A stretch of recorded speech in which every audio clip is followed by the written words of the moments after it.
That's Nick. And that's Joseph. And today we're here to talk about A Quiet Place Part 2. Well, I guess it's just A Quiet Place 2. Directed by John Krasinski. His fourth film, highly anticipated, delayed for over a year now, which Paramount is releasing theatrically at long last, May 28th, 2021. You went to this screening alone because guests weren't invited. Correct. Due to COVID-19 restrictions at physical press screenings, they have yet to allow guests. And I'm just really tagging along for the ride, so it's understandable. But I'm going to explain the basic story just to keep it quick, and then I'll let you go off. Okay, so A Quiet Place 2 starts where the last film ended. Yes, and did you realize that the first film, which came out in 2018, was set in 2020? Oh, no. Yeah. Interesting. But anyway, so it starts where the last film ended. Emily Blunt's character's name is... Evelyn Abbott. So Evelyn has been able to escape attack from the aliens because they figure out that a particular radio frequency disarms them. Okay, so that's where this film starts. So her two children, the daughter who's deaf, and then the older boy, and then the little newborn baby. Mm-hmm. The older children are played by Millicent Simmonds and Noah Jupe. Okay, so the four of them have to sort of take a trek to somewhere new because the place they were staying is in poor repair. Like the fields are on fire, the basement's flooded, so they can't go back.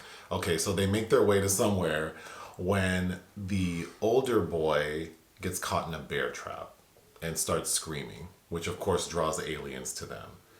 And they narrowly escape attack with the help of someone who'd been watching them, a character named Emmett, who's played by Cillian Murphy. Mm-hmm. So he agrees to help them, and he says, you can stay in my place. He has like a little compound. You can stay there for one night, but in the morning you have to go. Okay, so the daughter, the deaf daughter, Regan, Cillian has like a radio and a song is playing on repeat. Mm-hmm. And she kind of puts two and two together and recognizes that this song is a message from whomever is transmitting it from the active radio station because of the lyrics, which are beyond the sea. Well, it's the name of the song. It's the name of the song. Bobby Darin. Yeah. So she decides, like, I need to get to this active radio station, which is on an island off the coast. Mm-hmm. And from there, because from the first movie, we know that her dad taught her all about radios and whatnot, that if she gets to this active radio station, she can transmit a frequency that would disarm any aliens that are in earshot. Okay, so in the middle of the night, Regan escapes, flees to go do this thing because she knows her mom won't let her do it. So when Emily Blunt's character realizes she's gone, Evelyn, mm-hmm. Of course she tells Cillian Murphy, like, you need to go find my daughter and bring her back. So Cillian Murphy goes, he does find her, but Regan convinces him that, like, we need to do this thing. And he agrees. So they're off.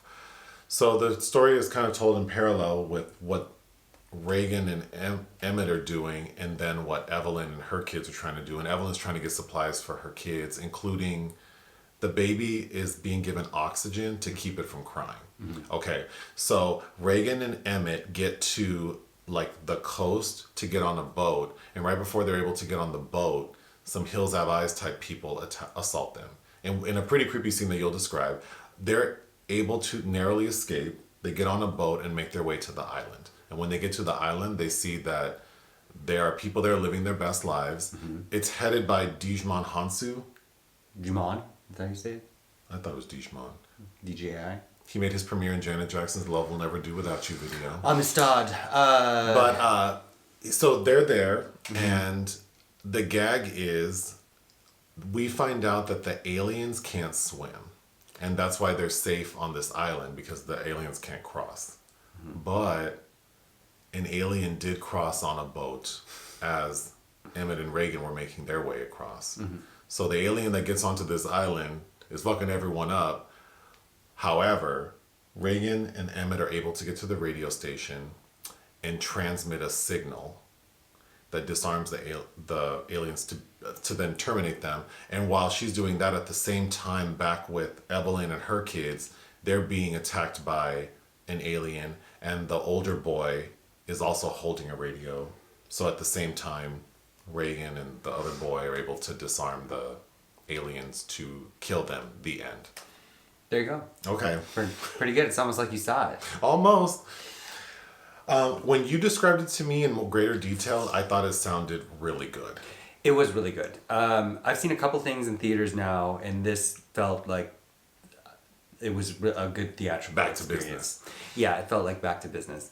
I'm always a fan of sequel. It seems, I think, sequels that didn't know or plan to have a sequel that kind of do that seamless transition of this is happening at the exact same time where the first one ended, like Halloween 2 or Wreck 2 as two that I can think of off the top of my head. I think this is a smart way to do it.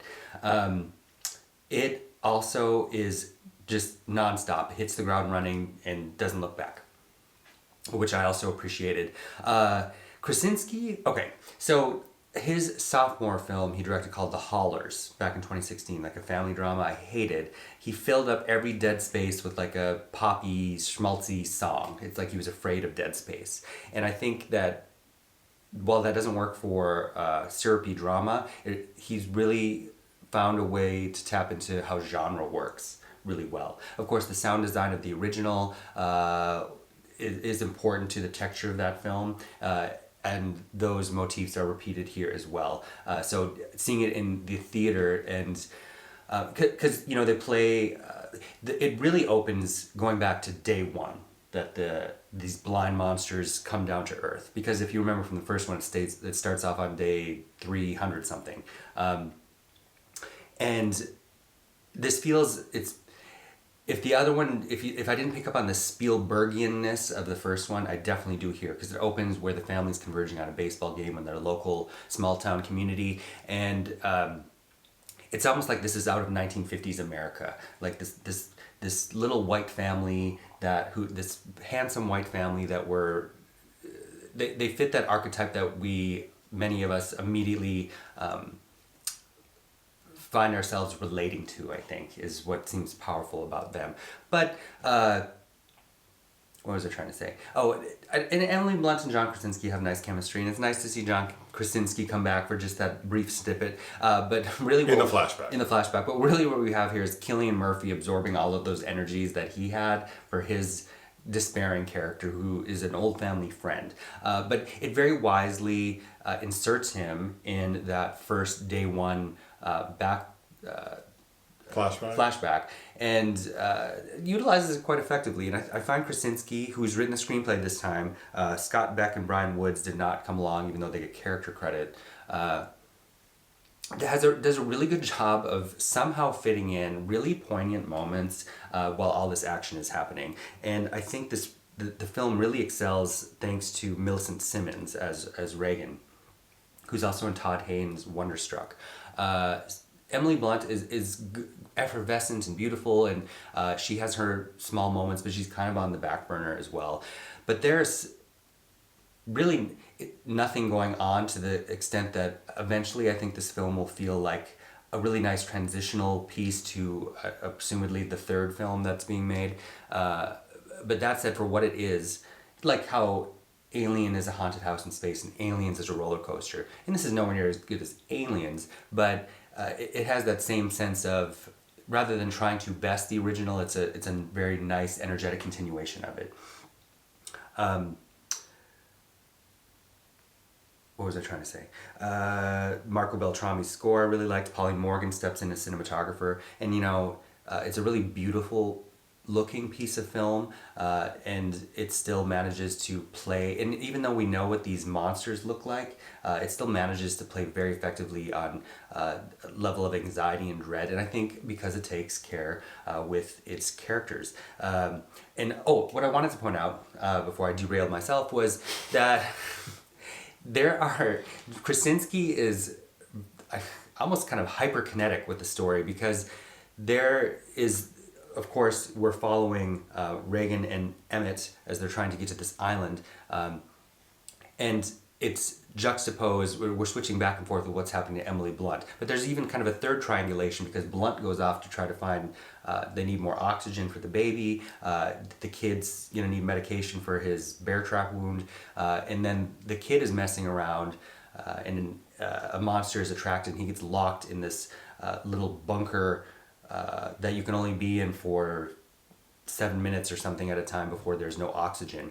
And you know what drove me crazy about the first one? Probably because I'm a terrible person. But here we go. I wanted them to, for them to have a baby in the first one in this environment, and no one's having the conversation about, like, should we smother the baby? I wanted somebody to say something about that. Nobody does. But maybe, again, because I'm just not a good person. I don't think you should bring that up. But what I liked is I think they kind of addressed that in a different way here because Noah Jupe's character, who's really good in Honey Boy, by the way, is stuck in this bunker with his baby brother who's got the oxygen attached to it, and he's kind of trying to siphon off the oxygen to live until there's just no more, and you can see him struggling with having to do that and potentially kill the baby. So and to be fair, we had a kind of a long conversation about it last night. The first Quiet Place does address some of those things. I think I just wanted it more blatant. Yeah, I don't know. Don't you wish you saw it? I'm sure I will. What would you give it? Before you give the score, this video is longer than I want to be. Did you want to talk about the Hills Have Eyes people? Oh, yeah. That's a really good scene. So they... Cillian Murphy and Millicent Simmonds get to the docks, and everything, of course, is going on very quietly. They're creeping around, and they see something out of the flash of the corner of their eye. Again, kind of an Aliens reference, like when you first see Newt. They go and find this wild-haired little girl, and Cillian Murphy's being very kind to her. And this little bitch snaps a rope around his neck, and he's tied down to like a chain of bottles and clanky things like what you throw on the back of a just married vehicle. So he's stuck there. And then all of these long-haired, crazy-looking people creep out, led by Scoot McNairy, who can look very easily kind of creepy anyway, and is modified to be the extent of that here. So they take her little earpiece, because her hearing aid that was modified by Krasinski's character is where we get how that frequency.